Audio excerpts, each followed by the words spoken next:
अधिक मास 2026 मध्ये कधी? अधिक मासाची संपूर्ण माहिती. श्री स्वामी समर्थ. नमस्कार मंडळी. नवीन एका व्हिडिओमध्ये तुम्हा सर्वांचे पुन्हा एकदा मनापासून खूप खूप स्वागत. यंदाचे मराठी नवीन वर्ष अगदी खास असणार आहे, कारण या मराठी नववर्षात 12 नाही तर 13 महिने असणार आहेत. यंदा 1 महिना अधिक असणार आहे. सौरराष्ट्रीय पंचांगानुसार वर्षाचा पहिला महिना चैत्र असतो.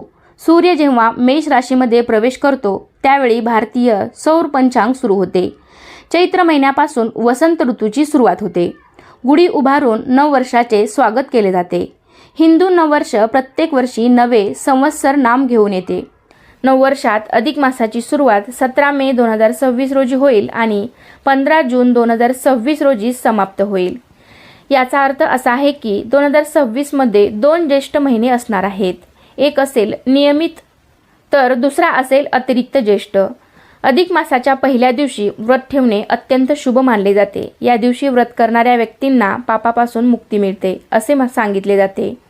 यंदा श्री शालिवाहन शके 1948 प्रारंभ झालेला आहे. यंदा पराभव नावाचे संवत्सर सुरू झाले आहे.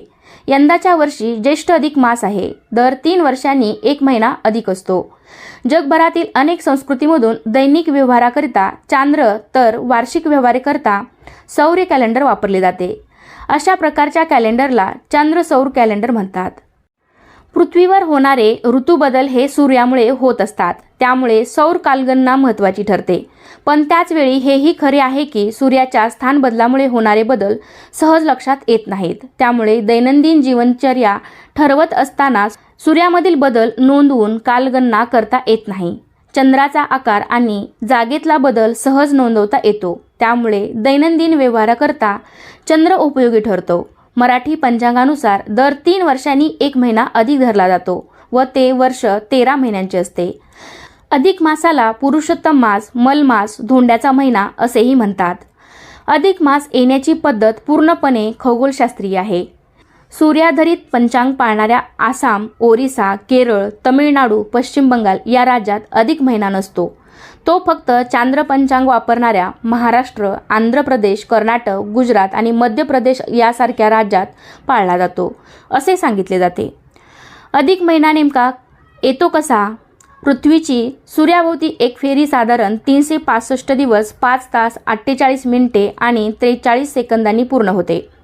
व्यवहाराच्या सोयीकरता आपण 365 दिवसांनी नवे वर्ष सुरू करतो. दर 4 वर्षांनी येणारे वर्ष एक वाढीव दिवस घेऊन 366 दिवसांचे लीप वर्ष म्हणून स्वीकारतो. पृथ्वीभोवतीची चंद्राची एक फेरी म्हणजे चांद्रमास. 1 वर्षाच्या कालावधीत 12 चांद्रमास पूर्ण होतात. यालाच चांद्रवर्ष म्हणतात. चांद्रमास प्रतिपदा ते अमावस्या असा 29 दिवसांचा असतो. त्यामुळे चांद्रवर्ष 354 दिवसांचे होते. याचा अर्थ चांद्रवर्ष हे सौर वर्षापेक्षा 11 दिवसांनी लहान असते. हा फरक दरवर्षी वाढत राहू नये याकरता चांद्रवर्षामध्ये ठराविक कालावधीनंतर 1 महिना वाढीव म्हणजेच अधिक मास घेतला जातो आणि दोन्ही कॅलेंडर एकमेकांना जोडून घेतले जातात. अधिक मास म्हणजे नेमके काय? पृथ्वीवरून पाहताना सूर्य दररोज सरासरी 1 अंश पुढे सरकल्यासारखा वाटतो. दर 30 दिवसांनी तो 30 अंशांची 1 रास पुढे सरकतो. सूर्याच्या या राशी बदलाला सूर्यसंक्रांत अथवा सूर्यसंक्रमण असे म्हणतात. हा कालावधी किमान 29 दिवस 10 तास 48 मिनिटे ते कमाल 31 दिवस 10 तास 48 मिनिटे एवढा असू शकतो.